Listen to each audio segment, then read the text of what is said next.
50-yard catch to get the Vikings down inside the Saints 5 on the first possession of overtime led to the Kyle Rudolph game-winning touchdown catch. The Vikings now hit the road once again, this time heading to Santa Clara to take on the 49ers, top seed in the NFC. Last time these two teams met in the playoffs was the 97 divisional round. Wow. 49ers won that game, and they're actually 4-1 against the Vikings in the postseason. Welcome you back here, NFL Game Day Highlights, presented by Pepsi. Rhett Lewis, Terrell Davis, LaDainian Tomlinson, the Hall of Famers here. As we look ahead now to this matchup with the Vikings and Niners, LT, do you feel like enough gas left in the tank for the Vikings to pull off another upset? Well, their momentum is riding high without question, so they'll be ready to play with Mike Zimmer. I guarantee he's going to say something to them this week to make sure they're ready to play. But when I look at this matchup, TD, I see two teams that look identical to each other. Yeah. I mean, defense, strong run game. They both run the zone scheme, outside zone scheme, and everything comes off the run action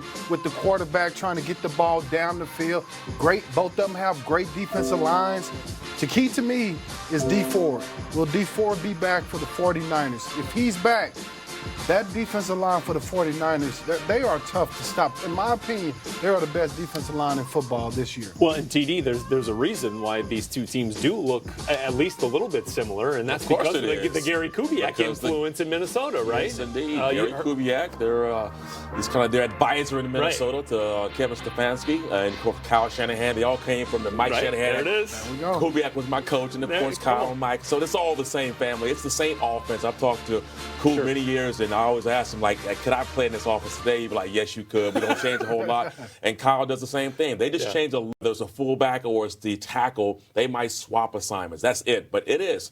The meat and potatoes of their offense is the run scheme, right? It's the zone run scheme, and it's play action passes off that. They want their quarterbacks to be able to throw on the run and on the move a lot outside of the pocket. And that's what they do. And so defensively, when I look at them, I agree with you. They are the same. They have both stout defensive fronts. They're a defense that is pretty similar, and they don't allow you the big plays to happen. They're very sound in their assignments, and it's going to be a fun game to watch. Oh, you better believe it. Yeah, and Jimmy Garoppolo watching this game, probably looking at this like, oh, man, I have my hands full with Everson Griffin and Daniil Hunter coming around, because D.Brees certainly had their trouble today trying to deal with the Vikings defense. Brees now at the podium down in New Orleans.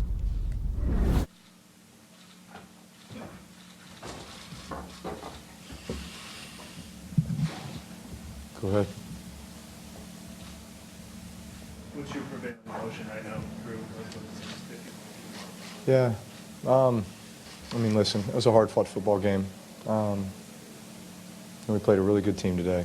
And obviously they came ready to play. And at the end of the day, they just made, more plays than we did, right? I love the way that we fought, in the fourth quarter. We really didn't play our best football, up until that point. But, put together some good drives during that period of time, and put ourselves in a position to win.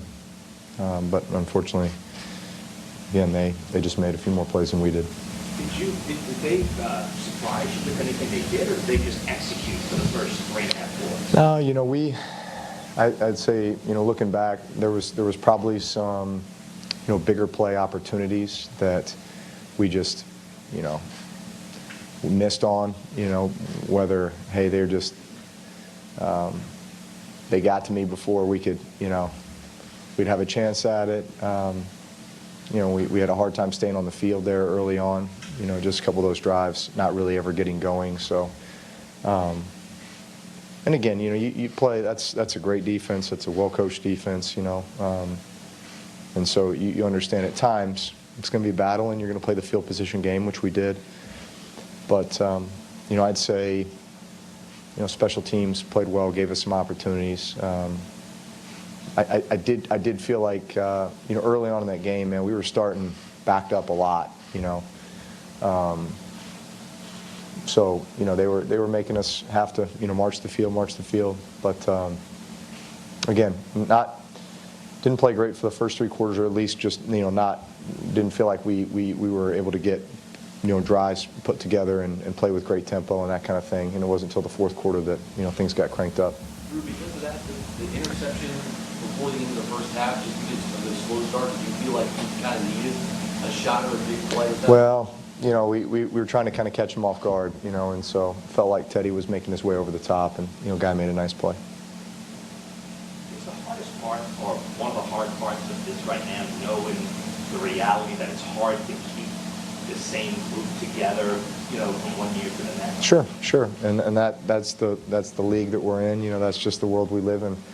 You know, there's always changes, and so you're very much starting over. You know, now I would say that we've got incredible culture here.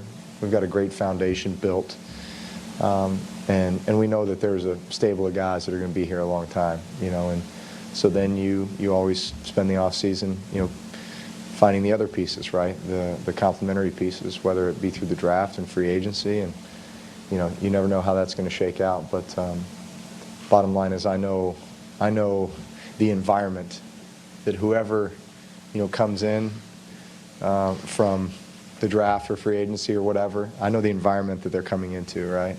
And the type of culture that we have and the type of locker room that we have. And it is one that is fun, and we work hard, but we play hard, and we have fun together, and we love each other, and this is the result, you know, is winning a lot of games, guys playing for one another. Guys love coming to work together here in this locker room. I know you say you like to take it. So D.Brees, who will turn 41 on January 15th, 10 days from now, really was on fire, really coming in this last quarter of the season. 16 touchdowns, 0 interceptions, only taken 3 sacks. Took as many sacks today against the Vikings as he had the previous 5 games, and passer rating dipping way down here from what we saw at the end of the regular season.